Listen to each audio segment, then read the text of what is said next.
మరి విఘ్నేశ్వరుడు పార్వతీదేవి యొక్క కుమారుడు కనుక శ్రీ మహావిష్ణువుకి మేనల్లుడు అవుతాడు. మేనమామల ముద్దు మేలైన ముద్దు.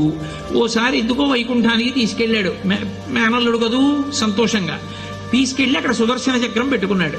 ఇదేమిటో బాగుందని తీసి తొండంలో కింద పెట్టి మింగేశాడు. అయ్యబాబో, ఇది శత్రు సంహారకమైనటువంటి సుదర్శన చక్రం రా, దీన్ని మింగేశాడు పిల్లాడని ఎలా బయటికి తెప్పించాలో అర్థం కాక విష్ణువు మొట్టమొదట ఆ పిల్లాడి ముందు ఇలా చెవులు పట్టుకుని గుంజీలు తీశాడు. గుంజీలు తీస్తే మామయ్య అదేమిటి అంత విచిత్రంగా కిందకి మీదకి ఊగుతున్నామని పడి పకపకా నవ్వాడు. ఆ నవ్వడంలో పొలమారి లోపల ఉన్న సుదర్శన చక్రాన్ని పైకి కక్కాడు. పైకి కక్కడానికి విష్ణువుకి సాధనంగా ఆనాడు గుంజీలు తీశాడు కనుక ఎవరు గుంజీలు తీస్తారో వాళ్ళని చూసి సంతోషించి అనుగ్రహిస్తూ ఉంటాడు. ఇప్పటికీ మీరు పాండిచేరి వెడితే పాండిచేరి రోడ్డు అంతా కూడా గుంజీలు తీస్తూనే కనపడతారు మీకు. విఘ్నేశ్వరుడి యొక్క పూజ అంత తేలి.